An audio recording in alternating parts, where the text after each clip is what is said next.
Baie welkom by hierdie week se terugflits. Louis het vir ons voorgegaan met 1 Petrus 1 uit Sondag en ek wil graag vir ons verse 15 en 16 net weer lees wat sê: Nee, soos wat hy of soos hy wat julle geroep het heilig is, moet julle ook in julle hele lewenswandel heilig wees.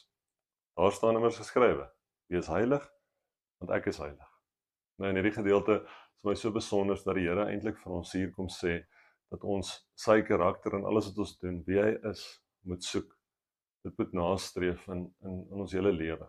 Ons kan nie gemaklik raak met sonde nie, ons moet nooit gemaklik wees daarmee nie.